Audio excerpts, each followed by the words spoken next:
Rasakan gergaji ayahku yang telah merobek-robek dan memutuskan leher. Tiba-tiba Pak Eko dikagetkan.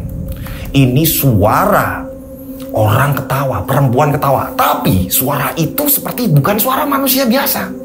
Bukan manusia yang wajar, itu bukan. Pada saat itu, Pak Eko yang kaget, Pak Eko menoleh ke belakang. Pak Eko menoleh ke belakang, ternyata ya, ini nggak ada kodir, justru malah ada kuntilanak yang kepalanya ini bolong. Bajunya ini, ya, ini berwarna hitam lusuh. Rambutnya ini terurai panjang sampai ke air. Tolong!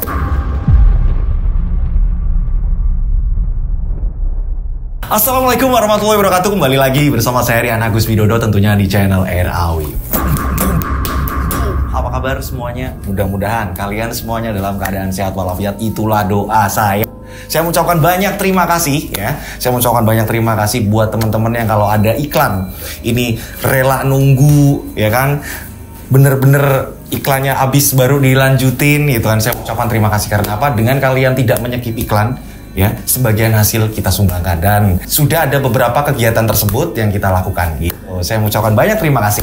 Ya, pastikan semuanya udah absen ya, namanya siapa, kota di mana, biar kita ini CS banget ya kan. Nah, di cerita kali ini part 2-nya nih. Part 2 yang mana nih, Mas? Nah, part 2 yang berjudul Pesugihan Pagar Laut. Di akhir cerita kemarin di part 1, di mana Wawan sudah ditemukan, Gopur sudah ditemukan, akan tetapi satu lagi nih, Yayu kemana? Kok Yayu ini belum ditemukan? Dan sebenarnya ada misteri apa? Bingung ini, warga ini bener-bener bingung. Yang melihat ya penampakan-penampakan justru malah dari tetangga kampung, bukan di desa itu. Ya kan? Kalian sudah penasaran semuanya? Tak perlu lama-lama lagi.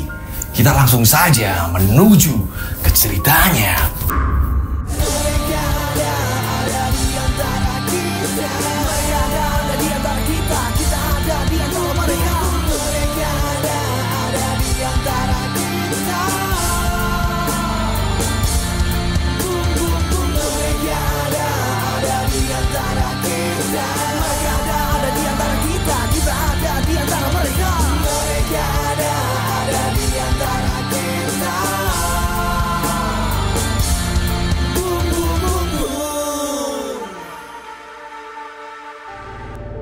Nah, pada saat itu suasana kampung bener-bener mencekam, ya kan? Banyak kejadian-kejadian janggal terjadi di situ.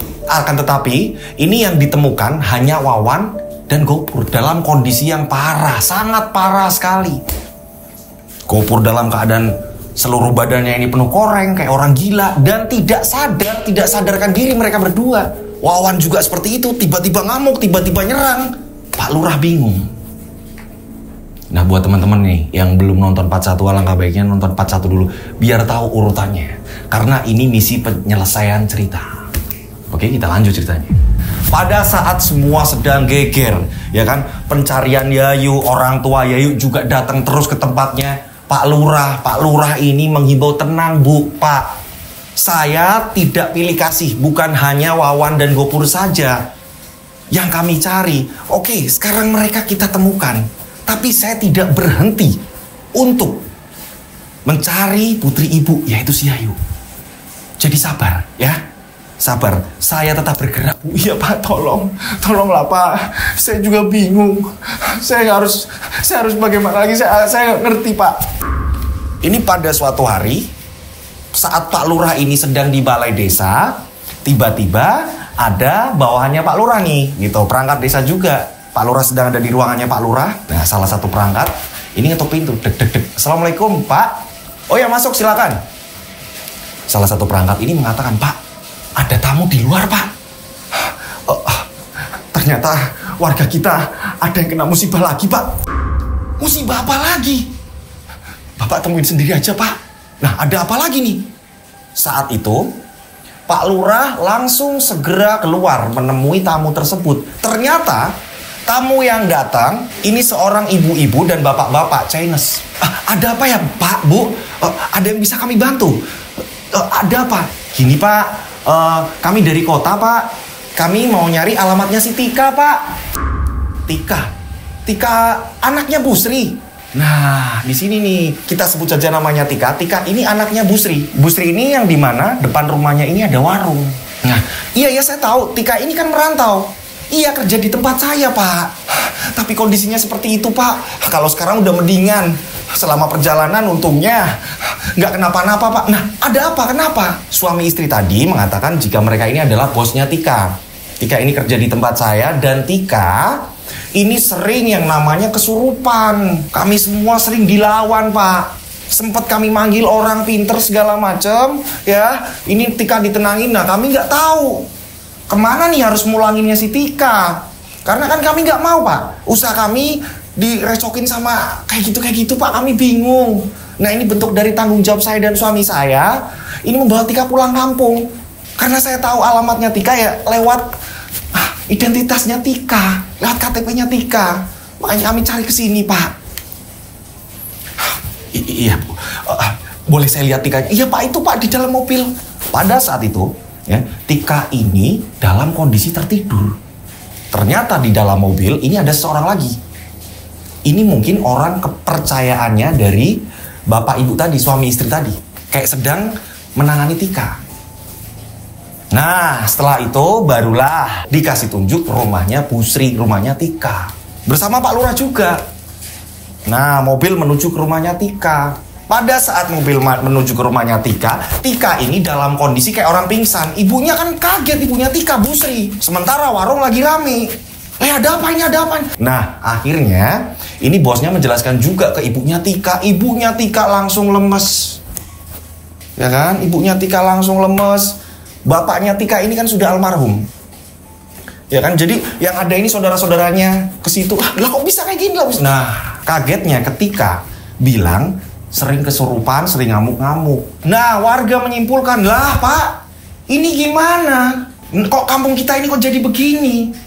Banyak orang ditemukan dalam kondisi yang seperti ini, Pak. Gimana nih Pak Lurah? Gimana nih Pak Lurah? Ada apa, Pak? Ayolah, Pak, ayo." Iya, sabar. Semua lemes. Jadi ada korban baru lagi. Si Tika. Nah, pada saat itu, Pak Lurah ini kan tanya, awalnya kenapa Bu? Kronologinya bagaimana? Ya kan? Saya nggak begitu paham. Dia sering murung, sering apa, tiba-tiba jengkel sendiri, apa-apa sendiri. Ya kan? Setelah itu dia pamit mau kemana. Terus dia ini nanti datang lagi, tapi dalam kondisi yang benar-benar sering ngamuk, Pak. Semua diberantakin. Kalau saya nggak sayang, Pak, lah udah saya buang di pinggir jalan, Pak. Karena saya sayang, Pak. Saya tahu dia ini rajin menabung. Dia ini peduli sama ibunya yang di kampung. Saya juga baru ketemu sama ibunya. Iya bener, Pak, seperti itu. Nah, kata orang pinter yang diajak sama suami istri tadi, dia ikut menjelaskan. Jadi ada unsur diguna-guna. Hanya sebatas itu.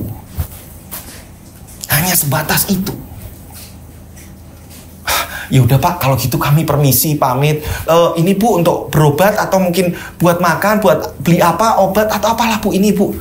Dan suami istri tadi ya kan menyerahkan uang ke ibunya Tika yang kondisinya ibunya Tika juga kaget. Bu Sri ini kaget, lemes, kabar merebak. Nah, desa itu benar-benar ngeri. Ngerinya apa? Banyak orang ya ini hilang terus pas ditemukan dalam kondisi yang tidak waras. Gila, bisa dikatakan seperti itu. Akan tetapi di sini posisinya kan Tika nggak hilang, ada perbedaannya. Gitu. Kalau yang mereka bertiga, Gopur, Wawan, satunya Yayu, ini ada gejala-gejala sebelum hilang, gitu, ya kan? Terus mereka hilangnya keluarga nggak ngerti. Nah kalau Tika ini kan perantauan, niatnya memang dari rumah kerja, gitu kan? Nah pulang-pulang kondisinya seperti itu. Padahal sebelum-sebelumnya biasanya kalau pulang biasa aja. Pada saat di rumah kondisinya Tika setelah siuman ya kan, dia senyum-senyum sendiri ya kan, dia senyum-senyum sendiri, dia di kamar ketawa-ketawa, nanti teriak-teriak.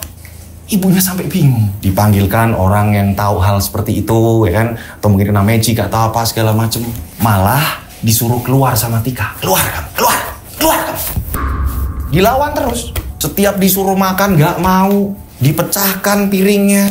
Saudara-saudaranya sampai ngerayung-rayung, ayolah Tika makan, kamu udah kurus, mintanya yang aneh-aneh. Nah, hingga pada akhirnya Pak Lurah ini kan otomatis berpikir ya dengan warga-warga yang lain, terus dengan Pak Asep juga diutarakan, ini ada sesuatu hal yang janggal Pak. Ini ada yang membuat ini ada dalangnya ini. Masa iya? Ini nambah korban lagi. Ini si Tika sekarang Pak. Gini loh Pak. Saya kan udah janji sama Bapak akan tetap membantu. Sebisa saya, semaksimal mungkin. Pak Asep pun menerangkan bahwa apapun yang terjadi, mudah-mudahan itu adalah petunjuk. Gitu, petunjuk sebenarnya ada apa. Terus satu lagi nih, mudah-mudahan Yayu juga ketemu dan semua jadi sembuh gitu kan ya. Ini Pak Asep bilang seperti itu. Nah, berapa hari kemudian inisiatif dari Pak Lurah, ya kan, sama perangkat desa yang lain ini menjenguk Tika. Gitu. Saat menjenguk Tika ini lagi disuapin sama buleknya. Nih di situ. Ibunya Tika sudah mulai tidak jualan. Warungnya ini tutup. Pak Lurah datang ke situ membawa bingkisan. Pak Lurah juga ikut sedih. Pak Lurah ini ngomong sama Bu Sri. Gimana Bu Sri? Perkembangan Tika. Dia ini tidak mau apa-apa, Pak. Kalau makan, ya ini susah, Pak. Ini sampai buleknya. Ini yang nyuapin, Pak. Nanti kalau udah dilepehin lagi, dibuang lagi. Terus kayak gitu. Bu Sri, boleh saya lihat si Tika kondisinya bagaimana? Iya, itu lagi disuapin sama buleknya. Pak Lurah akhirnya masuk ke kamarnya si Tika. Ya kan? Tika ini pandangannya kosong. Nah, Pak Lurah ini tanya, Tika, kok nggak dimakan? Iya nih Pak Lurah. Dari tadi loh Tika udah tak rayu-rayu nggak mau makan. Tika makan, ini ada Pak Lurah loh. Buleknya Tika ini ngomong seperti itu.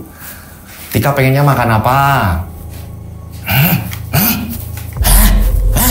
Oh, pagi. Hanya seperti itu. Tika, ini Pak Lurah. Jadi Pak Lurah pengen tanya boleh nggak? Nanti kalau Tika jawab dengan benar, Tika minta apa tak beliin Pak Lurah. Tika, apa Tika nggak pengen punya apa, pengen beli apa gitu? Pak Lurah mencoba ngerayu. Nah, pada saat itu Pak Lurah ini tanya agak sedikit sensitif pertanyaannya. Tika kenal nggak?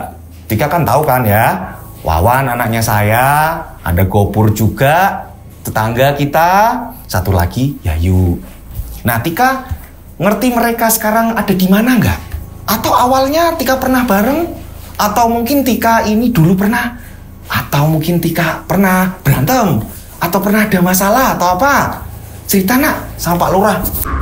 Tika nggak menjawab, justru yang menjawab buleknya Tika yang lagi nyuapin tadi. Buleknya Tika yang awalnya baik-baik saja, mungkin karena kesel juga kali ya, udah lama ya kan mencoba untuk menyuapi tapi lagi-lagi dibuang ya kan, dilepehin ya gitu kan ya. Ini bulek Tika kesel mungkin kan ya, mendengar pertanyaan seperti itu.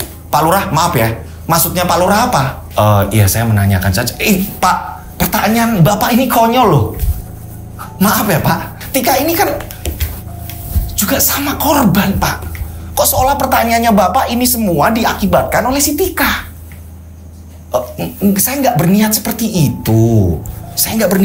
itu. Mbak. Beneran, saya ini justru pengen nyari tahu awal mulanya bagaimana. Tika justru malah teriak-teriak mengusir Pak Lurah. Nah, akhirnya Pak Lurah pulang. Pada saat Pak Lurah pulang, ini keesokan harinya nemuin Pak Asep. Ngobrol lah sama Pak Asep. Ini seperti ini Pak, ini seperti ini. Kemarin malah jadinya seperti ini. Pak Asep mengatakan, udah, gini aja Pak Lurah. Mudah-mudahan ini petunjuknya, ini semakin jelas. Kita memang susah Pak. Karena goib tidak bisa dibuktikan secara nyata, ngomong yang gimana-gimana. Ya hanya kita yang ngerti, yang kita tahu. Udah. Jadi mudah-mudahan adanya Tika pulang dalam kondisi yang mungkin seperti itu, mudah-mudahan ke depan membaik juga dan tahu sebenarnya ada apa. Siapa tahu ini runtutannya Pak. Iya sih Pak Asep, kok bisa warga saya pada seperti itu, termasuk anak saya. Anak saya juga sampai sekarang seperti itu Pak Asep. Iya Pak, memang berat. memang berat. Saya ini nembus, ini benar-benar sulit Pak. Tapi saya tidak menyerah. Mudah-mudahan Wawan juga lekas sembuh dan bisa ngomong sebenarnya apa yang terjadi. Nah Pak Lurah ini memang tidak pilih kasih ya. Jadi Pak Lurah juga ke tempatnya Gopur juga menanyakan. Gopur yang paling parah. Benar-benar sekujur tubuh penuh koreng. Sebelum Pak Lurah pulang, ini Pak Lurah ingat. Pak sebentar, saya jadi ingat sesuatu. Pak Asep ingat waktu saya kesemutan di depan rumah Bu Sri. Apakah itu petanda berarti muncul lagi korban baru? Dan ternyata memang bener Tika. Istri saya malah bilangnya sih, ada sesuatu hal di tempatnya Pak Harso. Kok jadinya si Tika? Nah yang saya bilang tadi Pak Lurah, mudah-mudahan ini ada petunjuk. Ya sebenarnya ada apa? Pelan-pelan. Ini kuat Pak, energinya kuat. Dan saya yakin ini putarannya ini ada yang dalami Pak. Pelan-pelan ya Pak Lurah. Nah Pak Lurah pun akhirnya menghimbau ke warga. Gitu kan. Pak Lurah menghimbau ke warga. Apapun yang kalian temukan, yang kejadian itu yang bisa dikatakan kejadian yang tidak masuk akal, kejadian yang bersangkutan dengan misteri atau apa-apa, segera laporkan.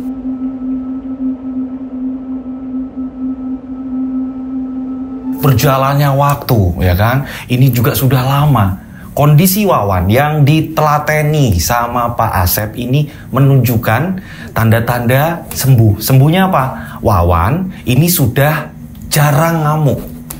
Gitu. Wawan lebih jadi diam, ya. Ketika ada yang jenguk orang atau siapa, hanya itu yang ia tolak. Dia nggak mau. Ada orang yang tidak ia kenal terus masuk ke kamar dia gitu, dia nggak mau. Sudah mulai disuruh makan, ya. Ini awalnya disuapi, tapi habis itu dia langsung menarik piringnya. Wawan mulai mau makan sendiri, tapi setelah itu dia langsung menyerahkan piring itu. Dan makannya ini nggak pernah dihabisin. Akan tetapi sudah mendingan ketimbang dulu yang memang Wawan ini kacau. Semua dilawan, semua diserang oleh Wawan. Kondisi sudah mendingan. Karena apa? Pak Asep sering datang ke situ. Itu Pak Asep sering datang, ketika ada apa-apa Pak Asep langsung lapor kepada Pak Lurah, ini kondisinya seperti ini Pak sekarang, ini kayak gini. Mudah-mudahan ada titik terang siapa dalang dari semua ini. Nah Pak Lurah, ya kan, ini nggak mau dicap jelek gitu. Pak Lurah tetap membantu, ya kan, tetap membantu di tempatnya Tika, juga di tempatnya Gopur. Nah Pak Lurah juga datang ke tempatnya Yayu, ngomong sama ibu bapaknya Yayu untuk bersabar. Nah, kabar kuntilanak hitam dengan muka bolong, lehernya ini penuh darah bercucuran. Ini sering masih gentayangan. Akan tetapi, yang saya bilang tadi, yang seringnya ini yang melihat kejadian itu justru malah tetangga kampung. Aneh. Di daerah itu hanya anak kecil sakit itu saja. Untuk melihat kuntilanak itu tidak. Akan tetapi justru malah warga lain. Nah memang ini cerita ini banyak dari sudut pandang gitu kan ya. Makanya saya jadikan satu agar tidak bingung untuk memahami cerita gitu. Oke kita lanjut ceritanya. Memang Pak Asep ini ada jadwal rutin gitu. Setiap hari apa dan setiap Pak Asep ini punya informasi. Nah pada suatu ketika ini Pak Asep malam-malam datang ke tempatnya Pak Lurah gitu kan, istilahnya ini kayak ngecek sekarang kondisinya bagaimana itu ya, kontrol gitu kan. Nah Pak Lurah bilang sama Pak Asep, menurut Pak Asep gimana Pak? Ya yang saya bilang tadi Pak, mudah-mudahan ada petunjuk lagi. Singkat cerita, setelah mengatasi Wawan pun tertidur. Udah Pak, mudah-mudahan besok ya ini ada peningkatan lagi Pak. Kalau keluarganya Gopur ini juga sudah memanggil kayak orang pinter juga gitu. Begitu juga keluarganya Tika. Nah di sini kan Pak Asep tidak mau menawarkan diri, hanya sebatas dari mulutnya Pak Lurah atau mau dibantu atau apa. Iya Pak, saya udah manggil ini udah manggil ini juga. Nah seperti itu. Setelah selesai ngatasin si Wawan, Pak Lurah bilang sama Pak Asep, Pak nggak usah pulang dulu, duduk sini, nanggung. Apa mending nginep sini aja. Duh Pak, saya mau pulang Pak. Besok pagi ada kerjaan lagi Pak. Ginilah orang saya ini disuruh bantuin orang ya Pak. Lagi ngobrol-ngobrol seperti itu ya kan. Memang ini jam menunjukkan 12:30. Pak Lurah juga ngomong, Pak Asep mending pulangnya nanti habis subuhan dulu bareng-bareng. Udah jam 12:30. Iya tapi saya ada kerjaan Pak besok, udah janjiin orang, nggak enak juga.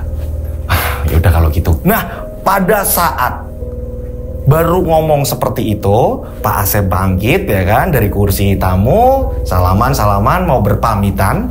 Tiba-tiba ada tamu. Siapa nih yang datang? Ternyata bapaknya Yayu.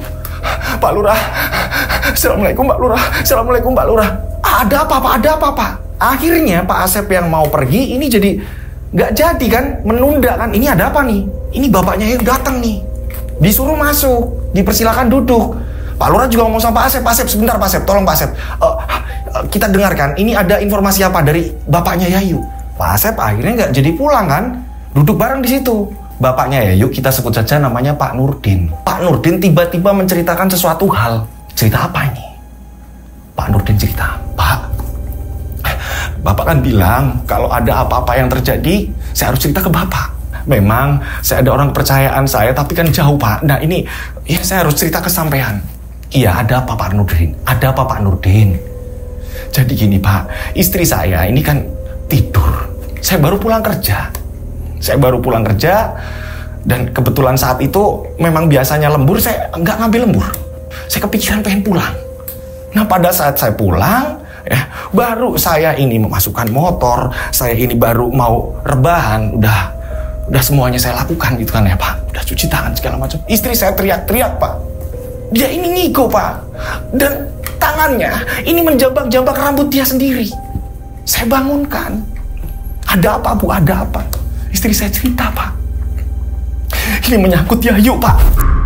Tambah serius ya kan dengerinnya kan. Istri saya pas saya bangunin dia cerita Pak. Katanya dia ini bermimpi melihat Yayu Pak. Melihat anak saya yang perempuan.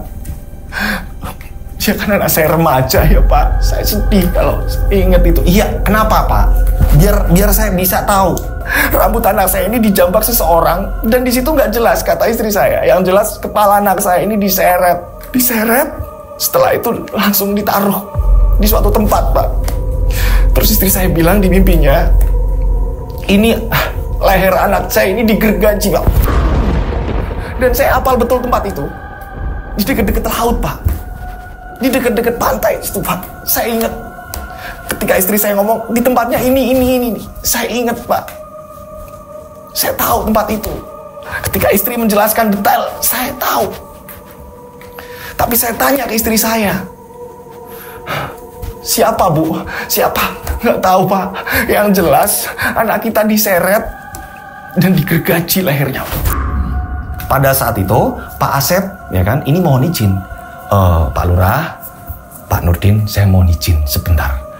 Saya tak keluar dulu ya, sebentar aja. Di halaman kok, nggak kemana-mana. Iya Pak, Pak Asep keluar. Pak Asep keluar ya kan. Ini kurang lebih setengah jam Pak Asep masuk lagi. Pak Lurah, kalau memang nggak keberatan, malam ini kita ke tempat di mana istrinya Pak Nurdin ini mimpi yang mengatakan alamat itu dekat laut, pantai, dan Pak Nurdin kan tahu tempat itu. Alangkah baiknya ke sana. Nggak tahu kenapa, saya ada firasat arahnya ke situ Pak. Nah Pak Lurah pun bertanya kepada Pak Nurdin, Pak Nurdin, nah ini sekarang istri sampean ini sama siapa? Saya bangunin saudara-saudara saya dekat-dekat rumah, saya bangunin untuk nemenin istri saya, makanya saya kesini Pak. Menurut Pak Lurah gimana? Ya ini sesuai arahan Pak Asep, kita ke sana. Nah akhirnya mereka pun ke lokasi, di mana lokasi tersebut yang disebutkan sama istrinya Pak Nurdin, yaitu di pinggiran pantai, dekat laut kan. Nah mereka ke sana, nyari lah. Saat itu Pak Lurah juga menelpon beberapa perangkatnya, minta bantuan juga kan.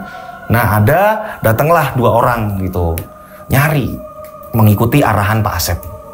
Pak Asep berdoa lagi, dia berhenti sejenak menghadap ke laut. Setelah itu mereka pun mulai mencari gitu. Nah Pak Nurdin ini ingat, Pak sepertinya ke arah sana. Saya tahu arahnya ke sana Pak. Istri saya bilang seperti itu. Datanglah ke tempat tersebut. Ada batu-batuan, terus ada pohon-pohon di situ, ada tumbukan-tumbukan kayu. Mereka jalan di situ, semak-semak di situ ya kan. Mereka jalan di situ membawa senter, ya kan, nyari sesuatu hal. Siapa tahu ada petunjuk di sini. Mereka sedang nyari, tiba-tiba ini justru malah anak buahnya Pak Lurah, perangkat desa juga nih, ya kan? Ini tiba-tiba nemu sesuatu. Pak, coba Pak lihat Pak, ini Pak, apa Pak. Nah, akhirnya langsung berkumpul menuju ke tempat itu. Ternyata ada tulang-tulang hewan. Hah? Tulang-tulang hewan? Ini tulang-tulang hewan, ini bukan tulang manusia, ini dicek lagi, ya kan? Dan tak jauh dari situ, ya kan, saat ngecek, mereka ini kaget. Sempat diam semua ketika salah satu senter, ya, ini menyorot ke sebuah gergaji. Di gergaji itu, ini terlihat ada bercak darah, ya kan, bekas darah, ya kan. Ini di bagian pegangan tangan juga ada. Ini merahnya, ini merah, kayak bekas darah ya, apa?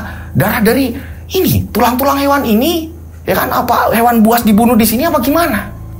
Tapi istri saya kan bilang, Pak, kalau di mimpinya melihat Yayu di gergaji lehernya, Pak. Apa jangan-jangan gergaji ini? Pada saat itu, saat gergaji ini lagi dicek sama Pak Asep gitu kan ya, Pak Asep ini langsung diam. Ada yang lelakon pesugihan. Pak Asep yang awalnya diam tiba-tiba nyeletuk kata-kata seperti itu. Semua terdiam. Pak Asep bilang apa tadi? Iya, ada yang lelakon pesugihan. Lewat gergaji ini saya bisa merasakan. Nah, saat itu juga ya kan, karena Pak Nurdin penasaran, ia mengamati kembali gergaji itu. Pak, kayaknya kok saya tahu ini gergaji. Gergaji salah satu warga kita, Pak, yang punya ini, Pak. Tapi siapa? Tapi apa ada hubungannya dengan Yayu, Pak? Udah, sebentar ya. Akhirnya Pak Lurah menelpon salah satu temannya, ya, temannya ini polisi. Gitu. Ditelepon datang ke situ dan akhirnya gergaji diamankan. Gergaji diamankan, ya kan? Dibawa sama polisi. Ikut bantu di situ. Singkat cerita, ya. Ini Pak Lurah bilang sama Pak Nurdin, "Dah, Pak Nurdin, gini aja. Sabar. Siapa tahu lewat gergaji itu ada petunjuk. Ini kan namanya kita ini kan lagi ikhtiar, ya, biar tahu siapa pelakunya, atau mungkin memang sama sekali tidak ada hubungannya, atau mungkin Yayu ya juga baik-baik saja, atau kan kita nggak ngerti." Iya, Pak. Dah, kita pulang dulu karena ini juga sudah mau subuh. Ya, sebentar lagi, berapa jam lagi udah mau subuh. Mending kita pulang dulu istirahat. Iya, Pak. Maaf ya Pak Lurah, saya jadi ngerepot. Nggak apa-apa. Pulang. Mereka pun pulang. Gitu, naik motor, boncengan-boncengan, gitu kan ya. Mereka pun pulang. Pada saat mereka pulang, ini menjelang subuh. Nah, masjid aja udah mulai ada pengajian. Gitu kan. Pak Lurah mau pulang, tiba-tiba sesampainya di rumah, ini udah ada yang nunggu. Ternyata salah satu warga. Kita sebut saja namanya Pak Amin. Warga di situ juga. Pak Lurah, di tempat Bu Sri, Pak Lurah, ada apa Pak Amin? Ada apa? Di tempat Bu Sri, Pak Lurah, udah genting banget, pinjem mobil. Bu Sri ketusuk, Pak Lurah. Apa ini? Ada apa ini? Pak Lurah langsung membawa mobil ke situ. Gitu kan, mengeluarkan mobilnya, datang ke tempatnya Bu Sri. Ada apa di tempat Tika? Ada apa di tempat Bu Sri? Ya kan? Sesampainya di tempat Bu Sri, warga sudah rame. Ada apa ini? Ada apa? Pak Nurdin juga kebingungan juga, semua bingung. Sayangnya pada saat itu ya, ini Pak Asep udah pulang duluan. Jadi misah gitu. Jadi misah, nggak langsung masuk ke kampungnya Pak Lurah. Nah, Pak Lurah sesampainya di tempatnya Bu Sri kaget. Bu Sri sudah bersimbah darah, mohon bantuan ya kan, segera dibawa ke rumah sakit. Di situ lebih kagetnya lagi, Tika meninggal dengan menusukkan gunting tepat di bagian sini nih. Leher. Tika ini sudah tidak bernafas. Sedangkan Bu Sri ini pendarahan hebat dan tidak sadarkan diri. Tetangga-tetangga nggak ada yang tahu. Tetangga hanya mendengar teriakan tolong-tolong. Setelah ke situ Bu Sri sudah dalam kondisi seperti itu, pingsan. Sudah tidak sadarkan diri. Nah, dua-duanya ini tetap dibawa ke rumah sakit untuk diperiksa untuk apa-apa segala macam. Dan dipastikan Tika ini yang meninggal. Bu Sri kondisinya kritis. Nah, singkat cerita ya kan, hingga pada akhirnya Tika pun dimakamkan. Nah, polisi juga udah olah TKP segala macem. Polisi juga lagi memeriksa sidik jari yang nempel di gunting. Ini semua sudah dilakukan. dan Tika pun sudah dimakamkan setelah diperiksa semuanya. Bahwa ini sidik jarinya, ini justru malah dari tangan Tika ada juga sidik jarinya Busri. Ada apa sebenarnya? Semua orang ini jadi takut keluar, kok tambah mencekam kampungnya, gitu kan ya. Tika sudah nggak ada. Ada apa ini? Ibunya Yayu juga tambah ketakutan, ya ampun Tika udah nggak ada. Terus nanti Yayu gimana kabarnya? Begitu juga bulenya Gopur, saudara-saudaranya Gopur pada ketakutan. Lah ini orang-orang yang lagi terkena masalah seperti ini, yang lagi ngalamin ujian seperti ini, kok ini ada salah satu dari mereka ini, si Tika ini kok meninggal. Ini ada apa? Kondisinya ini benar-benar mencekam. Sehingga cerita berapa hari kemudian, setelah Busri ini sadar akan tetapi masih dirawat di rumah sakit, Pak Lurah pun akhirnya datang, ya kan? Pak Lurah datang pengen tahu, ya kan? Juga ada anggota juga pengen ngerti kronologi awalnya seperti apa. Kan berarti Busri tahu, untungnya Busri ini masih selamat, udah sadar juga. Busri juga udah tahu jika Tika meninggal. Nah, Pak Lurah tanya, Busri, kedatangan saya ke sini, saya pengen ngerti, dan ini ada Pak Polisi juga pengen tanya awal kronologinya seperti apa. Busri masih ingat? Pak Lurah, saya sulit untuk cerita, Pak Lurah. Nah, ada apa ini? Kok Busri tiba-tiba ngomong seperti itu? Saya mau minum dulu. Haus.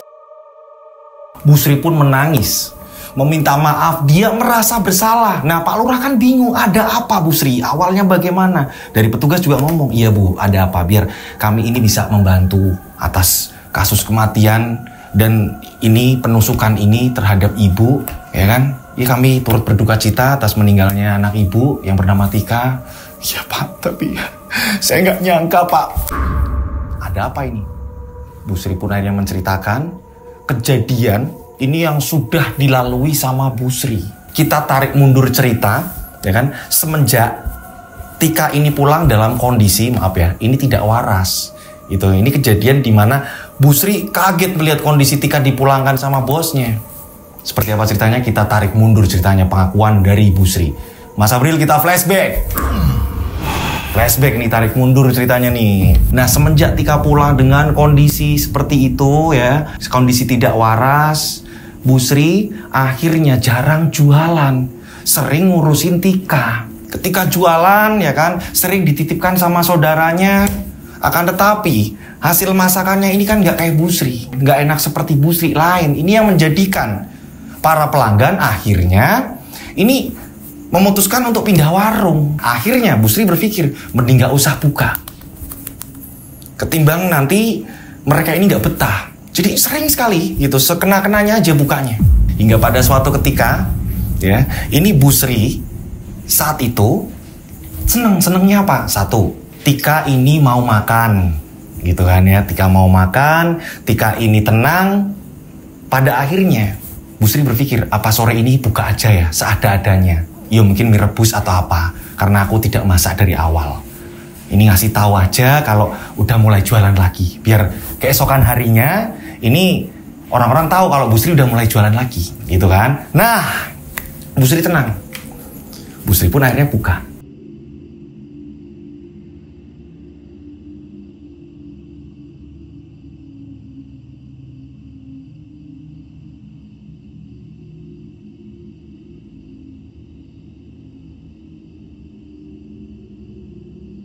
Habis Isya, ini benar-benar kondisinya nggak seperti biasanya. Benar-benar malam itu sunyi. Kok tumben ya? Nggak ada orang lewat. Nah, tiba-tiba turun gerimis. Loh, kok gerimis ya? Mau buka lagi apa tutup aja ya? Ah, orang masih jam segini kok. Udahlah, tak tungguin warungku. Tetap jualan. Busri memikirkan, pasti nanti ada yang beli, entah itu mungkin menjelang tutup atau apa. Biasanya ini tutupnya jam 9 atau kalau enggak jam 10 gitu. Ya, kadang-kadang pernah kalau pas lagi rame seru, memang orang-orang lagi pada di situ sampai jam 12, kadang enggak mesti. Yang seringnya jam 9, jam 10. Nah, pada saat itu sudah jam 10. Ini orang bener-bener enggak ada yang lewat. Atau mungkin karena dingin udaranya, terus mereka ini cepet-cepet istirahat atau apa. Busri jadi kebayang ayahnya Tika saat masih hidup. kondisi baik-baik saja, ya kan? Sekarang kondisinya seperti ini. Tika dalam kondisi yang tidak sehat, masih ngalamun seperti itu, nggak terasa. Loh, kok udah jam 11 yo? Nggak ada yang beli. Pada saat Bu Sri lihat jam, loh kok udah jam 11, tiba-tiba Bu Sri dikagetkan. Ini ada suara plastik. Kalian pernah nggak kalau tikus atau kucing masuk ke dalam plastik, ya kan? Plastik resek yang berwarna hitam atau mungkin putih atau apa gitu kan ya. Ini plastik itu akhirnya ke bawah gitu kan. Nah, suara plastik itu sangat jelas sekali terdengar di samping warungnya Bu Sri. Nah, samping warung itu biasanya ia biasa naruh keranjang-keranjang belanjaan. Apa yo? Tikus apa yo? Narik-narik tas apa plastik. Pikirnya seperti itu. Udahlah, tak tutup aja. Bu Sri memutuskan untuk menutup warungnya. Udahlah, mungkin udah nggak ada yang beli. Ditutup, udah beres-beres gitu kan ya. Warung akhirnya dikunci. Bu Sri akan masuk ke dalam rumah gitu. Baru berapa langkah, Bu Sri kaget. Kagetnya apa? Suara plastik tadi justru malah berada di dalam warungnya. Jadi masih kedengeran. Jadi baru berapa langkah, ini kedengeran. Loh, kok suaranya ada di dalam warung? Kerasa. Aduh, ini kalau tikus, bahaya. Bisa-bisa makan makanan-makanan apa yang ada di situ gitu kan ya. Hancur daganganku. Akhirnya Bu Sri membuka warungnya lagi. Dibukalah gembok pintu itu. Dibuka cekrek. Pada saat Bu Sri masuk ya kan, ini nyalain lampu. Bu Sri bingung sendiri di situ. Bingungnya kenapa? Nggak ada apapun yang bunyi di situ. Nggak ada apa-apa. Kok aneh ya? Apa suara yang tadi di samping rumah? Nah, Bu Sri akhirnya memutuskan untuk kembali menutup warungnya. Bu Sri jalan ke samping rumah, nggak langsung masuk rumah. Ke samping warung. Lebih tepatnya ke samping warung. Nah, memang rumahnya Bu Sri, ini setelah rumah, ini ada jeda kebun sedikit gitu kan ya, baru ketemu rumah orang lagi gitu, rumah tetangga gitu. Nah, saat Bu Sri ngecek, ini nggak ada tikus, nggak ada apa, bahkan tempat itu nggak berantakan. Aneh ya? Suaranya gimana gitu? Perasaan aja apa ya? Udahlah, padahal kan gerimis ya, masa iya itu suara kok keras banget. Bu Sri akhirnya baru masuk. Nah, lihat Tika, dia sudah tidur. Nah, lekas sembuh yo. Keningnya Tika dicium, ya. Setelah itu Bu Sri ini masuk ke dalam kamarnya Bu Sri. Bu Sri pun berencana sebelum ia tidur berencana, oh besok aku harus bangun pagi, aku harus jualan lagi. Dan aku harus mulai dari pagi. Aku tak minta tolong sama adikku. Nah, Bu Sri ini datang ke rumahnya adiknya. Dek, seperti biasa yo, kamu jagain Tika. Aku tak jualan. Sayang-sayang, takutnya pelanggan pada pergi. Iya mbak, nanti saya ke sana. Nah, datanglah nggak lama kemudian gitu kan. Adiknya Bu Sri datang ke situ nyuapin Tika gitu kan. Buliknya Tika yang biasa nyuapin kalau Bu Sri minta bantuan atau apa. Nah, adiknya Bu Sri sampai ngomong sama Bu Sri, Tika udah mendingan ya mbak. Sekarang dia nggak ngamuk-ngamuk lagi yo. Iya, tapi dia banyak bengongnya. Ya walaupun masih ada ngamuk, tapi nggak seperti dulu awal-awal itu loh. Pas pertama diantar ke sini ngeri. Iya, aku benci itu pada saat Pak Lurah ini nanya kayak gitu. Dipikirnya apa? Tika ini pelakunya yang membuat semua ini jadi seperti ini. Lawang Tika ya korban kok. Buliknya ini masih mengingat-ingat itu. Akhirnya, ya kan, Bu Sri ke pasar. Setelah pulang dari pasar, dia ini kan mau masuk warung, ya kan, mau buka warung. Bu Sri ini jualan, ya kan, jualan, udah mulai nih. Orang datang ke situ makan gitu kan. Pada saat orang makan, ini siang tepatnya ya, kurang lebih mau menjelang zuhur. Tiba-tiba saat orang lagi makan, ini ada beberapa tiba-tiba langsung ngomong, bau apa ini? Kok kayak bau bangke? Bu Sri kaget kan? Lah, iya ya, kayak bau bangke. Nah, baunya berpusat. Ini hanya ada di warung. Ada bapak-bapak dan ada mas-mas juga yang di situ lagi makan. Ini sampai muntah. Bu Sri bingung kan? Kok baunya kayak gini banget? Bu Sri ini nyimpen bangke atau gimana ini? Kok bisa kayak gini nih baunya? Nyengat banget kayak gini. Iya bu, maaf ya saya muntah. Iya. Bu Sri bingung. Orang-orang pada pergi akhirnya. Nah, pada saat itu buleknya Tika adiknya Bu Sri ini karena denger di depan gaduh, keluar dia. Ada apa mbak? Ada apa mbak? Aku nggak ngerti. Orang-orang pada muntah kayak, loh kok berantakan kayak gini? Kamu bawa bangke nggak? Bangke? Enggak mbak. Loh orang tadi pada ngomong di sini kok sampai mereka pada bubar? Enggak kok. Enggak. Coba deh diperiksa semua di situ, deket-deket situ. Dicari di situ, nggak ada bangkai tikus atau apa-apa, nggak ada. Jadi bau itu ya, ini langsung cepet hilang. Anehnya ketika adiknya Bu Sri ini datang ke situ, nggak bau sama sekali. Apa ini kebawa angin kali yo? Terus hanya sebentar. Ya mungkin mbak, saya mbak tak ngurusin Tika dulu. Oh iya, maafin aku ya dek, ngerepotin. Nggak apa-apa mbak. Bu Sri bingung duduk di situ. Kok bisa kayak gini ya? Tadi baunya bener-bener menyengat sekali. Dan pusatnya justru malah ada di dalam warung itu. Bu Sri merasa janggal, aneh. Yang pertama, denger plastik ya kan, suara plastik kencang banget, bahkan mengalahkan gerimis. Kayak plastik sedang dibawa hewan atau apa, bawa lari atau apa. Ini sekarang siang-siang bau seperti itu. Kejadian-kejadian aneh itu ya kan, karena warga ini ada yang muntah segala macam, menjadikan pengunjung berkurang gitu. Keesokan harinya mulai berkurang lagi.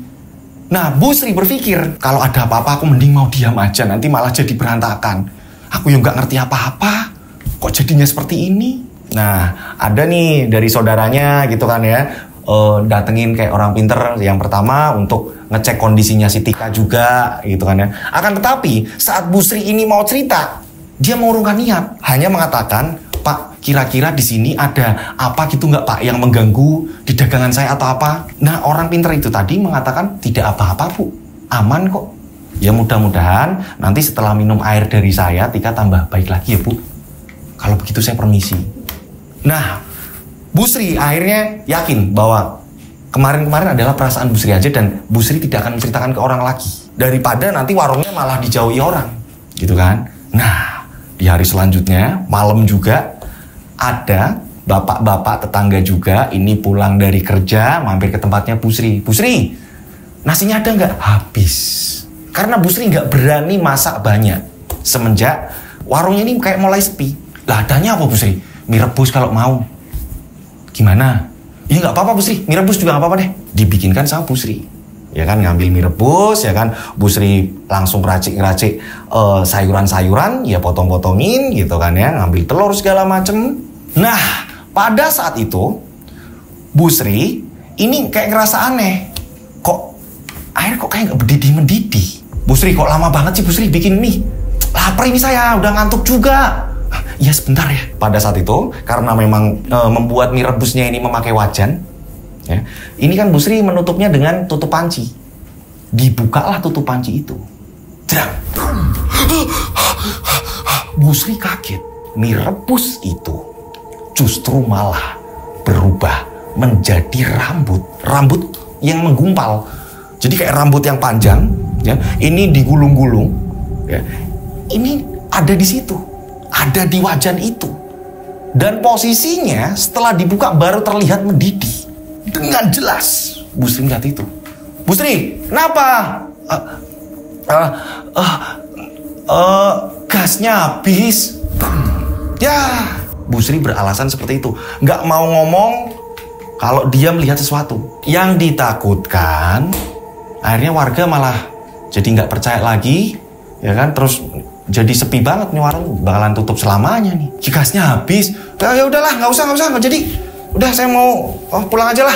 Saya beli ini aja, yang belum direbus. Saya beli berapa? Ya, sama yang tadi. Oh nggak usah yang tadi. Akhirnya beli mie rebus mentah.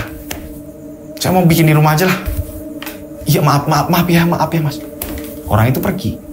Bu Sri bingung. Nah Bu Sri penasaran lagi kan, pengen lihat. Ini yang dilihat tadi bener nggak? Pas dibuka, ini berubah kembali lagi ke mie rebus. Apa aku salah lihat? Kembali lagi ke mie rebus. Beneran mie rebus sampai Bu Sri ini mengangkat mie tersebut. Ia mengambil garpu, ia angkat sampai ia pencet. Iya ini mie, bukan rambut. Kok aneh yo? Nah, berjalannya waktu. Ketika Bu Sri melihat apa-apa, Bu Sri lebih memilih untuk diam, tidak cerita-cerita, dan terus berdoa. Berdoa untuk keselamatan dia dan Tika. Nah, ini udah jalan lama waktu gitu kan ya. Tibalah nih kejadian di mana Tika meninggal. Kejadian malam itu berarti kan secara tidak langsung ini bersamaan dengan Pak Lurah yang saat itu sedang pergi ke pantai. Gitu kan. Nah, kejadian di tempat Bu Sri ini. Nah, Bu Sri ini menutup warung. Udah jam 10, udahlah. Udah nggak ada orang beli, paling udah ditutup. Ya kan? Bu Sri berpikir udah aman-aman saja, nggak ada kendala apa-apa pada malam itu. Bu Sri akhirnya dia masuk ke rumah. Pada saat melintas di kamarnya Tika, Bu Sri kaget. Tika ini duduk di kasur, sandaran sama tembok. Jadi belum tidur ternyata Tika ini. Yang membuat Bu Sri kaget, Tika ini nyanyi-nyanyi sendiri. Dia nyanyi-nyanyi ya, tapi suaranya ini pelan. Tika, udah malam, tidur ya nak, tidur.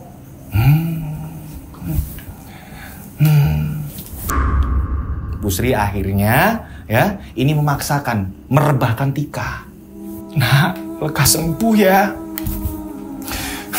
Harta satu-satunya ibu ya kamu, nak. Lekas sembuh ya. Nggak tahu kenapa pandangan Tika ini hanya ke atap-atap langit. Udahlah nak, tidur. Kalau nyanyi-nyanyi besok pagi lagi. Yo, udah. Ibu juga capek. Malah dia langsung berpaling dari ibunya. Padahal ibunya ini ya sayang sekali, mulai dimandiin apa, ditarik ke kamar mandi setiap memandikan, menggantikan baju. Nah, adiknya Bu Sri ini hanya kalau pas dimintain tolong aja, atau kalau pas nggak ada kerjaan baru datang ke situ. Ini pas Bu Sri sendiri. Ya kan? Setelah itu Bu Sri menyelimuti Tika. Nah, pada saat itu Bu Sri sengaja tidak menutup pintu rapat.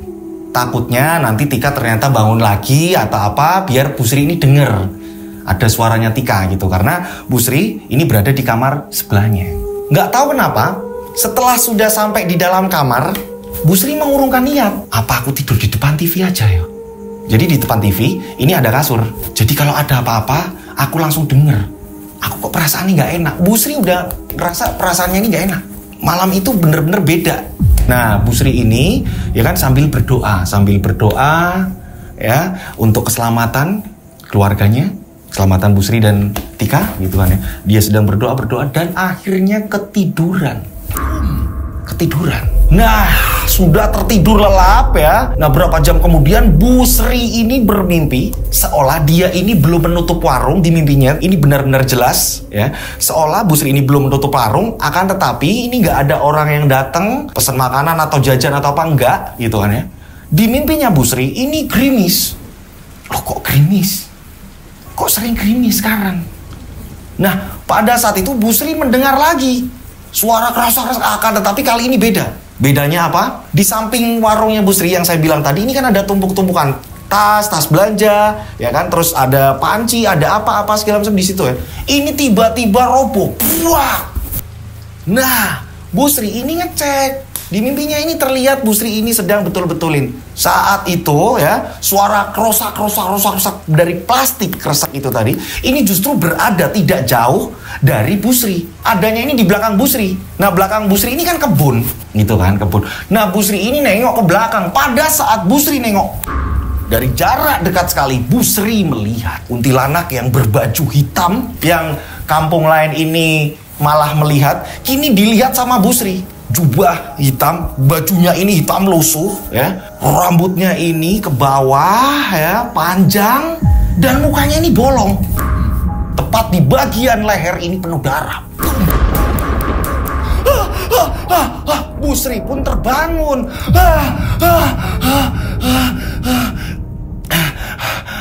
Dan Bu Sri mengingat di mimpi itu, kuntilanak hitam itu ini sambil menunjuk ke arah jendela kamarnya Tika.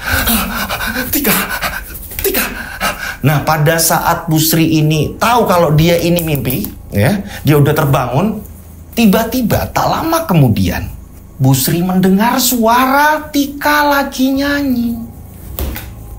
Nina Bobo, oh Nina Bobo. Berkali-kali Bu Sri mendengar, ini suara Tika kenapa belum tidur? Ini Bu Sri bingung, ini kok Tika masih nyanyi, orang sebentar lagi gak lama ini subuh kok Tika ini belum tidur. Nah Bu Sri akhirnya ini bangun dan menuju ke kamarnya Tika. Karena tumben-tumbennya nggak seperti biasanya Tika seperti ini. Dan Bu Sri ini melihat dengan jelas di mimpinya, itu melihat wujud kuntilanak tanpa muka. Ya, di bagian leher ini penuh darah. Bajunya hitam, rambutnya panjang. Saat Bu Sri ini melangkah menuju kamarnya Tika, tiba-tiba Bu Sri menghentikan langkahnya gara-gara apa? Tika berhenti nyanyi. Setelah itu Tika ini ketawa. Rasakan kalian, walaupun kalian ada yang coba menyerangku kembali, takkan pernah bisa kalian melawanku. Bu Sri bingung, Tika kenapa?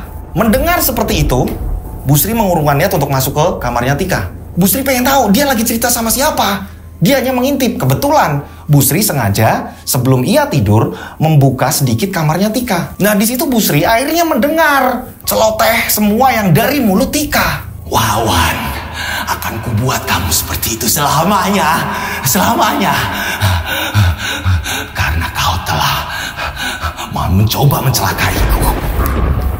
Bu Sri mendengarkan semuanya, celoteh dari mulut Tika.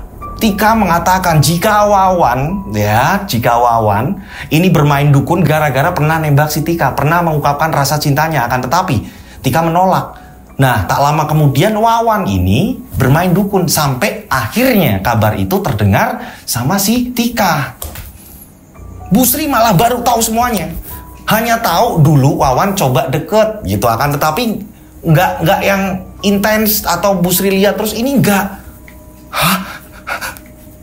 Berarti semua ini ulah anakku atas sakitnya Wawan. Bu Sri kembali lagi mendengarkan, pengen tahu seperti apa. Nah Bu Sri kembali kaget lagi ketika Tika ini menyebut nama Gopur. Dan kamu Gopur, kau akan bernasib sama. Kau akan mati. Kau akan mati perlahan. Dengan begitu, dengan kondisi kamu sekarang.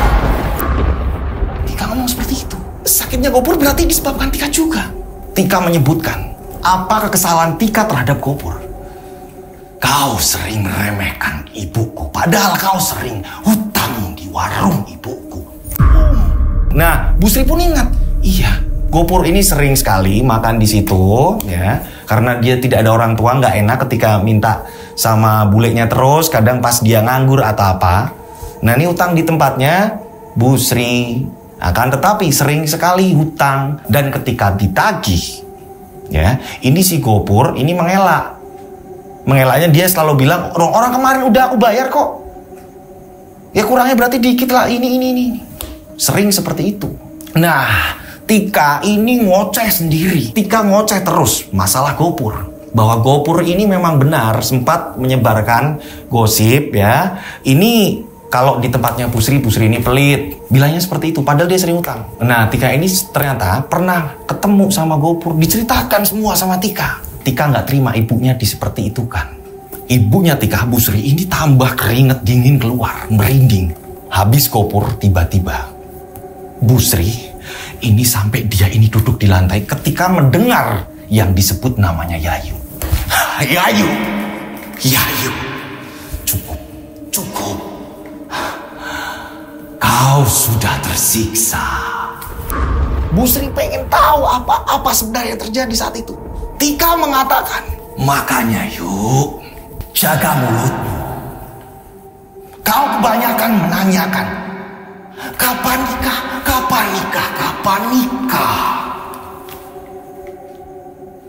Kau menyebut aku tidak laku. Nah, di situ Tika juga menyebutkan, makanya kutumbalkan untuk pesugihan warung ibuku. Tika menyebut seperti itu.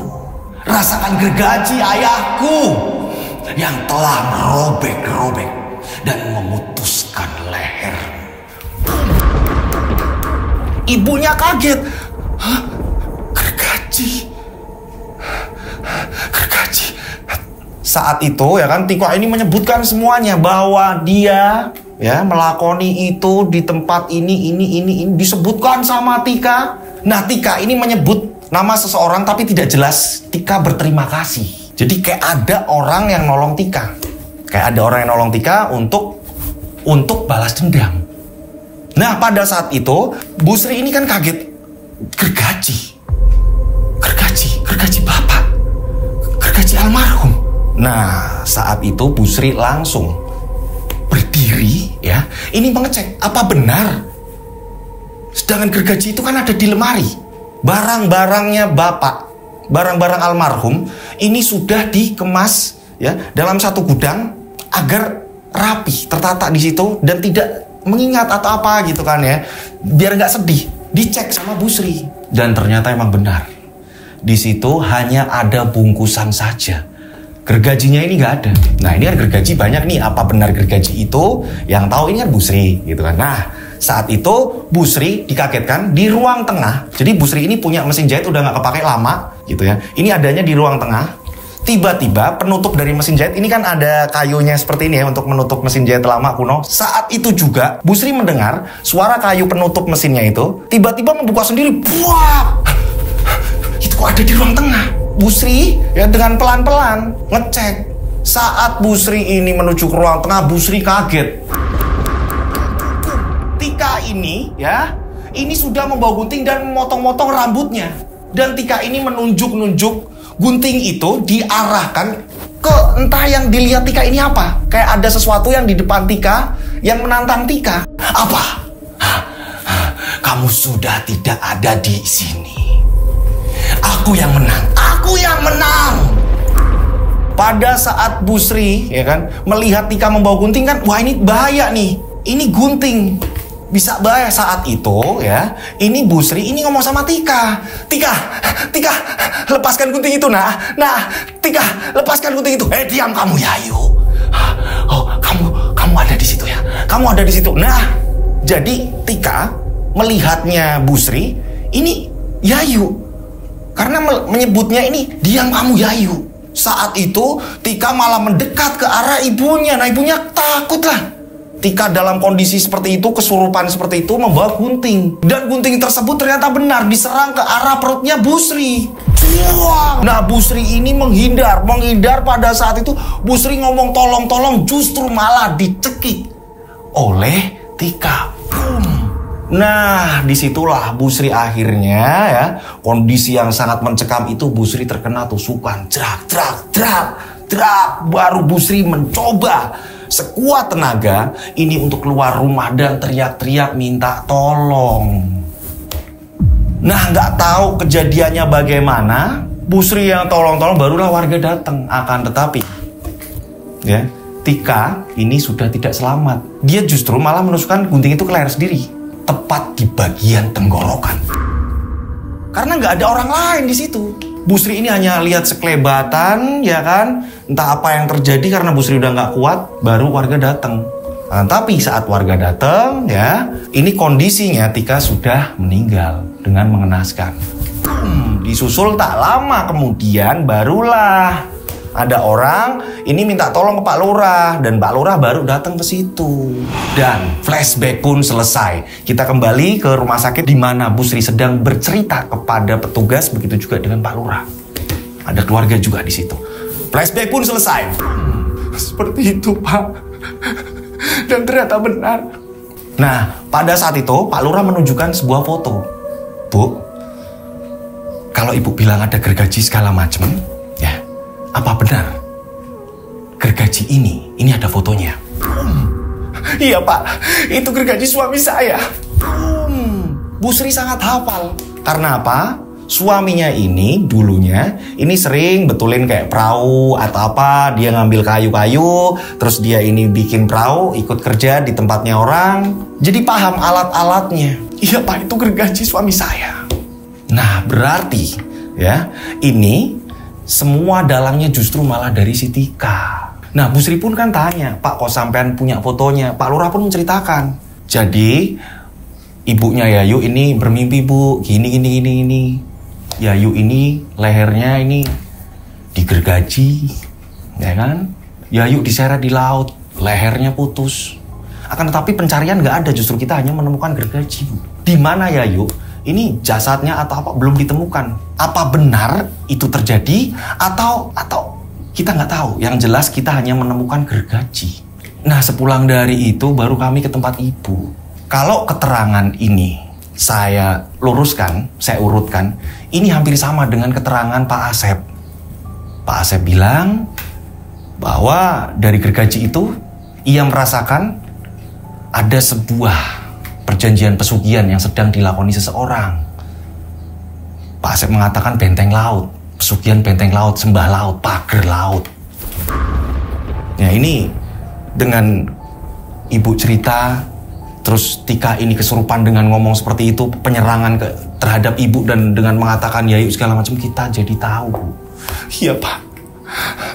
Makanya saya nggak nyangka kalau dia ini lalakon itu, tapi saya juga nggak ngerti siapa yang ngajari atau apa. Yang jelas dia hanya berterima kasih kepada seorang, dan saya nggak ngerti itu orang siapa. Saya nggak ngerti, Pak. Dia setiap pulang dia selalu tertutup kepada saya soal apapun yang terjadi di kota, di tempat ia kerja, Pak. Bilangnya pokoknya pengen nyenengin ibu, hanya itu, Pak. Ternyata ini semua dalangnya si Tika. Hingga pada akhirnya, ini kan pelaku juga sudah meninggal juga si Tika, gitu kan ya. Jadi di sini nggak ada yang dihukum. Yayu ini juga tak kunjung ditemukan. Menurut Pak Asep, ya ini jasadnya mungkin udah dilarung, udah dibuang ke laut atau apa. Karena benar-benar Yayu ini tidak ditemukan. Pak Asep juga mengatakan jika kematian Yayu ini udah jelas ditumbalkan. Itu udah jelas Yayu ini jadi tumbal, semakin kesini semakin ada petunjuk. Akan tetapi ya, ini nasibnya si Wawan dan si Gopur ini lama, proses penyembuhannya ini lama sampai bertahun-tahun. Jadi pulihnya ini pelan-pelan, kepulihan mereka ini pelan-pelan. Akhirnya diadakan kayak berdoa bersama, berdoa agar di tempat itu warganya ini nggak lagi ada musibah atau apa segala macam. Berdoa semuanya gitu. Nah, semenjak ada pengakuan, semenjak Tika juga meninggal, ada cerita dari Bu Sri itu, pengakuannya Bu Sri melihat Tika ini seperti itu. Ini kuntilanak hitam itu, ya, ini tidak pernah meneror siapapun lagi. Gitu. Jadi selesai gitu. Nah, warga menyimpulkan jika kuntilanak itu adalah Yayu. Ada yang mengatakan seperti itu, ada yang mengatakan enggak. Mungkin lain, enggak. Jadi versinya macam-macam. Gitu. Nah, menurut kalian kuntilanak itu siapa gitu ya? Yang bolong tapi bagian leher ini kok ada darahnya gitu. Akan tetapi anehnya, ini berarti ya kalau di daerah itu nggak ada yang dilihati kecuali mimpinya Bu Sri. Gitu. Nah, cerita pun selesai. Saya mengucapkan banyak terima kasih buat pengirim cerita. Ceritanya sangat mengerikan sekali. Ternyata pelakunya ini juga sama-sama keserang. Atau entah ini serangan balik mungkin dari beberapa orang pintar yang mencoba untuk mengobati Gopur dan Wawan atau apa. Yang jelas kenapa di sini Tika kok jadi seperti ini? Apa Tika sendiri nggak kuat atau gimana? Keterangan di sini Tika hanya mengatakan kalian tidak bisa melawanku, hanya seperti itu. Gitu ya. Cerita pun selesai. Saya mengucapkan banyak terima kasih. Mohon maaf kalau ada salah-salah kata dalam saya bercerita. Ya. Nah, buat teman-teman di rumah nih ya, yang pengen ngirim cerita atau apa segala macam, mohon antri ya. Ini udah mulai banyak lagi, saya pilih-pilih satu-satu ya kan, yang memang mudah untuk dihafalkan dan bisa langsung tayang gitu kan. Nah, cara ngirim seperti ini ya, dikirim per paragraf atau per kalimat. Ya, nama yang mau disamarkan jelas, kronologi seperti apa, teror hantunya seperti apa, penyelesaiannya seperti apa. Gitu ya. Oke, kirimnya kemana? Kalian bisa kirim ke DM Instagram saya, atau kalian bisa kirim ke nomor WhatsApp saya. Nah, Instagram saya @dudusijo ya. Nah, ini dia. Kalian follow, nanti di follow back. Tenang, kalian bakal saya follow back. Kalian bisa DM langsung di situ. Atau kalian bisa kirim ke nomor WhatsApp saya 08587043336363 4 kali. Saya ulang 085870433363 4 kali. Seperti biasa loh ya, dikasih nama dan nama kode. Nah, buat teman-teman yang tanya, Mas, media sosialnya Facebook itu cara ngikutinya gimana? Gampang banget. Sama persis kalau kalian ini subscribe di channel saya, Rian Agus Widodo ini ya. Jadi tinggal mengikuti saja gitu ya. kegiatan-kegiatan saya di balik layar ada di situ semua. Jadi ketika kalian pengen tahu atau apa segala macam, kita bisa bertemu di Facebook gitu. Ini Facebook saya udah ya. Nah, ini TokTok saya nih, Monggo silakan kalian follow, nanti saya bakalan follow back. Tenang aja ya. Mohon maaf kalau saya kadang balasnya telat atau apa, karena memang waktu-waktunya ini kan benar-benar untuk menghafalkan cerita, untuk apa gitu. Ya, mohon dimaklumi. Saya berdoa mudah-mudahan penikmat channel Rian Agus Widodo, Yoska Official, channel-channel saya yang lain ini banyak rezeki melimpah. Amin. Selalu dilindungi Allah Subhanahu wa taala. Amin. Dijauhkan dari mara bahaya tentunya. Amin. Panjang umur, sehat selalu. Amin. Akhir kata saya Rian Agus Widodo mengucapkan wassalamualaikum warahmatullahi wabarakatuh. Mereka ada di antara kita. Mereka ada di antara kita. Subscribe channel Rian Agus Widodo, kisah misteri. Mereka ada di antara kita. Nyalakan lonceng, notif, tinggalkan komen, share. Mereka ada di antara kita. Mereka ada di antara kita. Kita ada di antara mereka. Mereka ada di antara kita. Mereka ada di antara kita. Mereka ada di antara kita. Kita ada di antara mereka. Mereka ada di antara kita.